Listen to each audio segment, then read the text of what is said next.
Akila di BHS ini seperti apa? Mungkin baru ada teman-teman yang mungkin baru bergabung, belum tahu karakternya, boleh dijelasin dulu?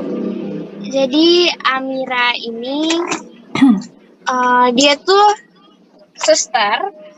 Dia punya mimpi yang mimpinya tuh dia pengen, karena dia sebenarnya pengen jadi dokter si Amira ini, tapi nggak kesampaian karena emang dia bukan berasal dari keluarga yang berada. Dia emang ya Amira ini kekurangan lah gitu istilahnya. Terus dia pengen jadi dokter tapi nggak kesampaian. Akhirnya lah dia jadi suster.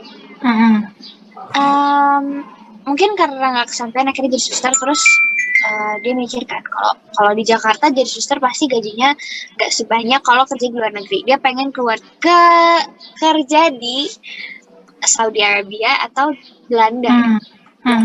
Ya, antara dua itu.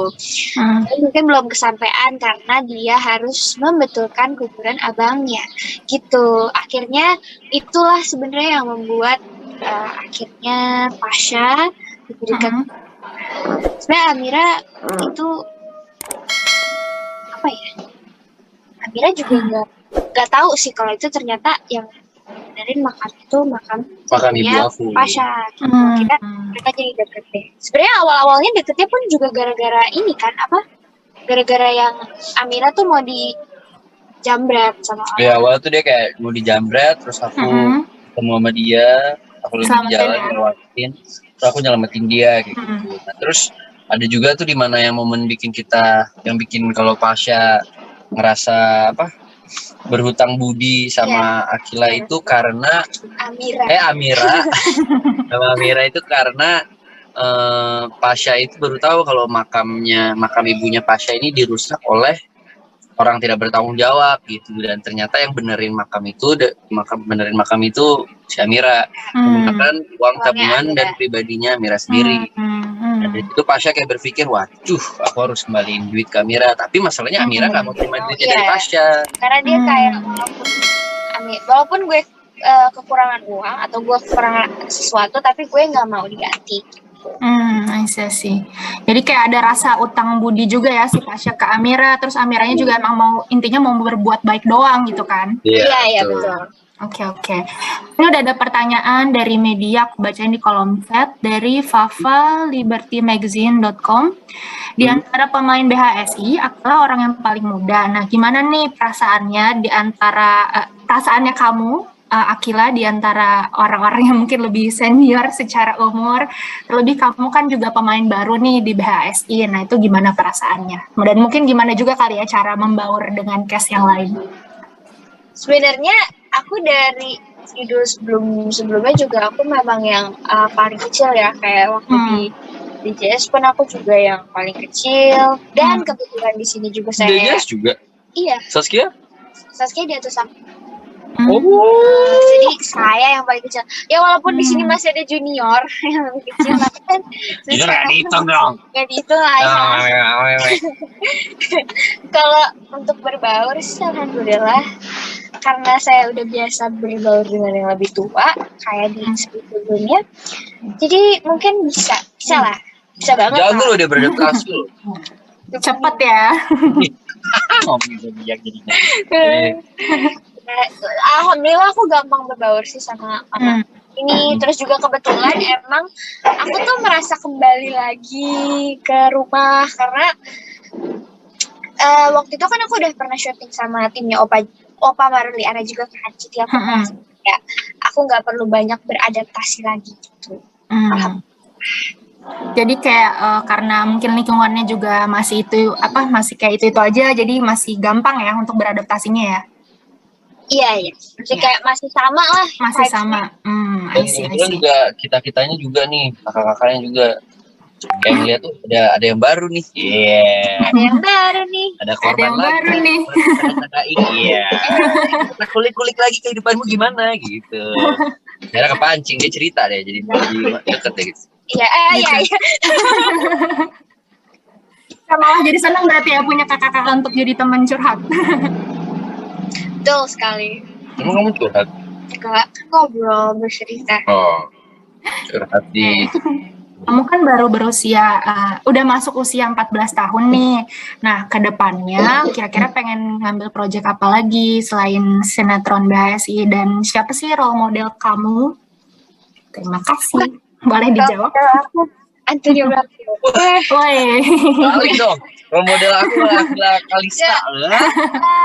Kalau buat aku sih karena mungkin aku belum aku pengen masih mencari jati diri nggak ya, bukan, maksudnya aku masih ingin mencari pengalaman baru lagi karena kan aku masih muda juga, aku nggak pengen yang terburu-buru gitu loh, jadi aku harus santai aja dulu, harus melewati prosesnya satu persatu gitu. Ini loh masih 14 tahun loh, aku 14 tahun udah biasa syuting tuh, gila loh, aku aja 14 tahun tuh ngapain, kayak masih di rumah kayaknya masih main bola kayak di lapangan deh. Ya seperti itulah, aku pengen cari pengalaman baru, pengen cari teman-teman baru juga. Kalau untuk Nio sendiri yang mungkin umurnya sudah tidak semuda Kalista, kira-kira apa nih, mau ada proyek apa lagi ke depannya, terus pengen kalau ngomongin pengen aku pengen apapun itu, mau film, mau sinetron, mau web series juga nggak apa-apa. Tapi aku pengen kayak genrenya itu drama action. Belum pernah ya aku pengen banget action, atau udah pernah sebelumnya? Belum pernah, justru karena di BHS ini aku jadi tertarik sama action gitu. Ya. Soalnya kan BHS kan uniknya bisa bilang lah 70% drama, 30% ada action. Nah, pas bagian action itu, pas emang ada berapa episode full action tuh jadi kayak benar-benar kayaknya action seru juga ya kalau lagi. Iya. Pokoknya kalau ada Dewa, ada Pasha, ada Fajar, itu ada fighting. Iya sih, pasti ada baku hantam ya di situ ya. Wow, baku hantam. Tapi untuk kayak scene di bahasa yang action sendiri tuh, Antonio ada persiapan sendiri nggak sih untuk beberapa scene yang mungkin harus fight, adegan fight itu? Jujur ya, sebenarnya kita nggak ada persiapannya tuh ya langsung sebelum take, jadi diarahin begini. I see. Ini gitu, latihannya singkat banget karena kan jatuhnya ini kita kejar waktu juga, belum ada scene. Iya. Cuma sebenarnya dari pemainnya sendiri sih, kayak aku selalu biasanya kalau ada waktu kosong, aku ada jeda, terus atau aku kelar cepet, aku ngumpul sama tim actionnya, Bang Daud namanya, ketuanya, terus kayak aku sering latihan, mungkin yang basic kayak nendang lurus atau enggak combo tendangan, combo pelan, biar lebih kelihatan bagus aja sih. Berarti biar benar-benar kelihatan real gitu lah ya, walaupun dengan persiapan yang singkat. Untuk Antonio, gimana nih waktu pertama tahu ada pemain baru di BHSI yang ternyata jauh lebih muda dan paling muda? Aduh, mungkin udah sedikit disinggung ya, tapi mungkin bisa dijelasin lagi. Gitu deh, awalnya aku mau cerita dulu tuh. Opa kayak bilang, kita bakalan cariin pemain buat kamu nih. Oke, siapa gitu. Terus dia bilang, Akila Kalista. Akila, anak DJS apa? Ya, anak DJS. Aku langsung seru.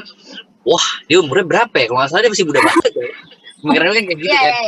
Wah, nih masih anak kece banget nih, gimana nih. Awalnya pasti adalah pikiran kayak, kira-kira bisa dapet nggak ya antara chemistry-nya, maksudnya kan kayak aku dia contoh umurnya 23 gitu, candaannya beda, nah dia umur 14 tahun, candaannya juga beda. Awal-awal tuh kayak aku mau bercanda tapi dia ternyata masih belum ngerti candaannya, jadinya tersinggung atau gimana. Tapi ternyata aku langsung ajak bercanda aja atau gimana, dia langsung bisa ngerti sih, maksudnya ngerespon juga, langsung bisa ngeblend ya. Iya, betul. Jadi sebenarnya kalau di warna itu ada gradasi. Iya. Nah, kamu tuh bisa mengeblend mencampur warna dengan baik, ngeblend dengan baik gitu. Karena awalnya pas aku masuk sini aku kayak, mungkin aku jadi adiknya siapa gitu. Waktu aku ditawarin tuh kayak, masuk BHSI ya gitu. Kayak, mungkin aku jadi adiknya siapa, atau susah aku kayak gimana gitu kan.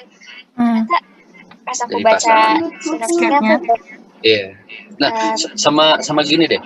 Justru itu juga kadang-kadang aku jadi motivasi. Nika. Maksudnya motivasi dalam artian banyak banget di saat kan ada di Instagram aku nge-post kayak siapa ya nih kira-kira pemainnya, ternyata bocor kan. Oh pemainnya tuh yang next adalah Akila Kalista gitu. Nah jujur aja tuh banyak banget yang komen, aduh Akila Kalista dia masih kecil loh, masa dipasangin sama Pasha, masa dia bakalan nikah, nanti hati-hati nih adegannya gini lah, ada komen-komennya kayak gitu-gitu kan. Wah nih bahaya nih chemistry-nya nggak dapet nih, bakalan nih takutnya gini, tolong dong diperhatikan opa, masa masih anak 14 tahun nih kayak gitu ada kan? Tapi aku pas aku baca-baca tuh kayak benar sih kata Kanio, itu bisa dijadikan motivasi untuk kita menjadi lebih baik lagi gitu loh ke depannya, kayak bisa memerankan apapun peran yang dikasih gitu sama sutradara. Kayak contoh aja yang dulu aku sama Kalista pun awal-awal kayak masih meraba-raba banget kan, kayak Kalista dulu dia termasuk baru. Nah, aku bingung nih gimana cara bikin ngimbangin dia juga biar sama-sama terlihat bagus, biar imbang gitu. Terus pakai candaan aku atau kita tektokan aku pasti sama dia itu bisa langsung nyambung atau enggak kayak gitu. Nah, sama juga kayak Akila, pas ada kita adegan Tom and Jerry, kita malah improve sendiri ya. Kadang-kadang kita nanti kita mau gini nggak? Kadang-kadang kita kayak gini juga. Ya udahlah, nanti gimana jadinya plastik gitu. Jadi pas malah kita kadang-kadang kita nggak janjian, plastiknya gimana, jadinya malah lebih enak ya, lebih natural gitu kelihatan ya. Dan orang seneng banget sih sekarang.